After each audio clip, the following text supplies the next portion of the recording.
So, I hate starting with that. Becoming a leadership expert was not my original goal when I retired from the Marine Corps.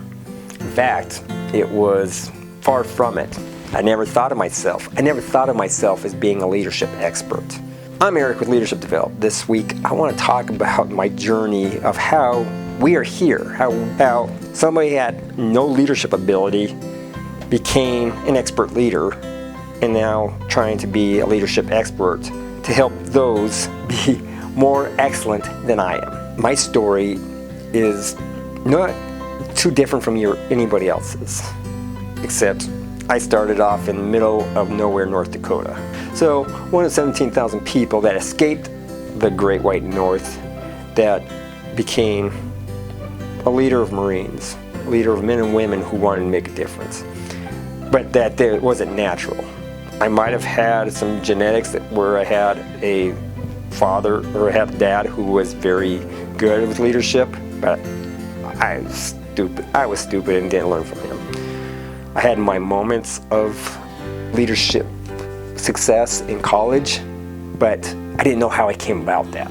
And then I joined the Marine Corps, and that was the eye-opener of I can be a tactical and operational and strategic expert as a young enlisted Marine, but I had no leadership. Nobody wanted to follow my ideas or my solutions because I didn't know how to inspire them. I didn't know how to win them over. And that's where I started learning that be better as a leader, as well as being better as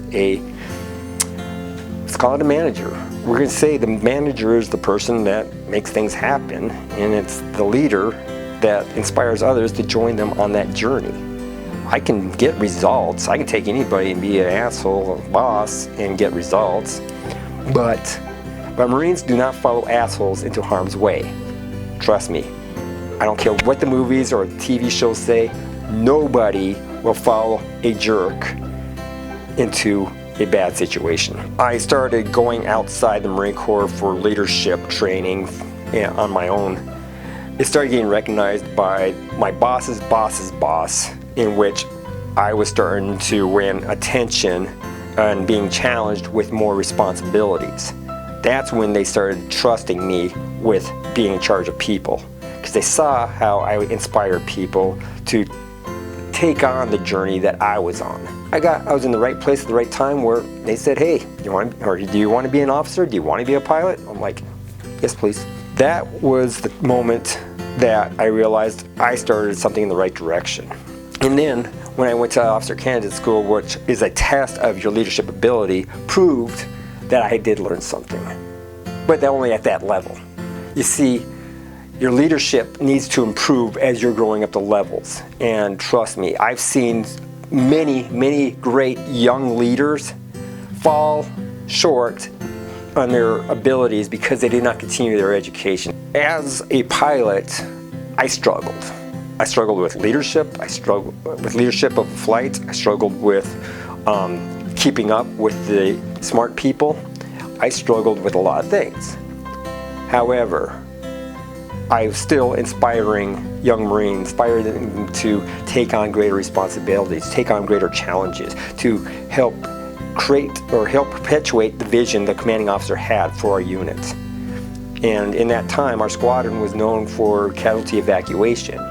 And trust me, that takes a lot of leadership to be able to lead your aircraft team and your escort aircraft team into the battlefield to save lives. Once I figured it out, once I learned my capabilities and that I was doing better, I started progressing faster and being more adept to what was required to win people over. So when I discovered that you need to inspire people through giving them an identity, helping them have purpose, and helping them grow so you show that you're invested in them. And that was a very important lesson, because then I was able to continue with that. And as I was an instructor in flight school, I was able to teach 150 men and women how they can inspire to be leaders. It was important that they made good decisions, they communicated well, they were assertive to a certain point, that they were able to assess a situation and give it risk and mitigate the risks. These were the important things that pilots need to learn, not only for flying, but for leading their teams, their units. And I wanted to make sure that they were good at it. I continued my career in which I got my ultimate job, which was being in charge of the Purple Fox Maintenance Department. I had 237 Marines that worked with me at one time or another throughout my career. At that time, I was about 18th year in the Marine Corps, and we did some awesome things. We were able, when I joined, to take that maintenance department that could only get one aircraft working to get all 12 aircraft working simultaneously. We were able to do things as the squadron was going to be shut down, to be able to have a last deployment, a last operation for us to do, and it wasn't in combat. And we were able to do things that weren't imaginable. To the credit of our people's success, that was our success. That was the best. That is when leadership culminated together. Continuing on doing staff work, working in foreign countries, living in Japan, it was time for me to retire. Now the problem is, what do? I'm a Marine. I saved over 300 lives. What can I offer the civilian community? My perception from listening to executives blindly was all service members have PTSD. Hearing that made me nervous about joining the corporate world. It made me feel like there was an unfair disadvantage because I'm a Marine wartime veteran and they assume that I have PTSD. I am not diagnosed with PTSD. Taking some advice from my wife and my mentors, I went looking for colleges to help me get an executive MBA. I wrote letters, I applied for many colleges. The University of Georgia, go Dogs, said, we want you here. We want you to be part of this cohort of candidates that from all walks of life to be able to come together and explore what we need in our corporate executives. I was excited, trust me. Being accepted by a big school that had a good football team was, kind of ego feeding. So we packed up our stuff out of Japan, we flew to Los Angeles, we bought the RV, we drove cross country in the RV, and we found ourselves our house in Georgia. Going through that program was probably the greatest thing to help me figure out my identity, what my purpose will be, and that I was still going to continue to grow.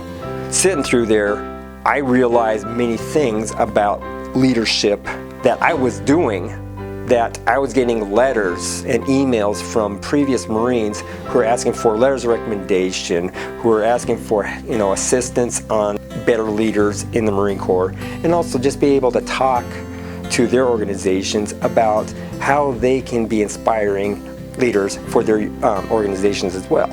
I didn't realize that this was the start of what my new purpose would be, my new identity, and that I was going to grow into it. So it was through the assistance of my professors, my cohorts, and of course my wife, to say, hey, you have a strong understanding of the words and the meanings of things that draw people to you, remind you of how good of a leader I was.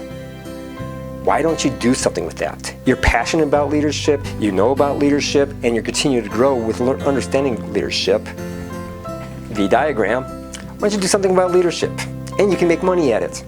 So we started our own business. We started off as JL Endeavors. I started off with Leadership Developed, and we are in the process of helping organizations assess their situations, to make them better, to be able to relate with them and customize what they can do to have a better culture of trust. These were the things that made a lot of organizations successful, made a lot of my units successful, because of what I learned during my time as a leader in the Marine Corps during the most violent and hostile situations, in which I could translate with the help of my network how it relates to the people who are asking for my help. So the question is, how can I help you? How do we help you become a greater leader? How do we help your organization have a greater culture of trust, that the employees are proud to say they work for your organization? In the description below, you'll find our website of how you can contact us, and we'll definitely want to work with you. So ultimately, I found my identity, leadership expert. I found my purpose to help other organizations get rid of the toxic environments, create the culture of trust, and create leadership teams that people are proud of. In growth, I'm always growing. Not only did I grow, I'm continuously learning about what the leadership experts are saying, but I'm also learning how to do YouTube. I'm also learning how to use social media. I'm learning how to advertise and market. I'm always growing. If you anything you take away from this, to be a great leader, you just need to start off with yourself by figuring out your identity, giving yourself purpose, and give yourself growth. Those three things will be the start of self-leadership.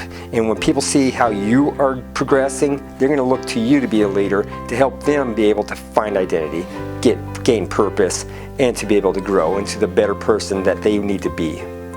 I'm Eric with Leadership Developed. If you like this video, hey, do us a favor. Give us the thumbs up. Hit that like button. We would really definitely appreciate that. Truly would, because that's what feeds my feeling of self-worth, is when you hit that like button. If you missed last week's video, check it out. It's right over here. We'll talk to you again next week.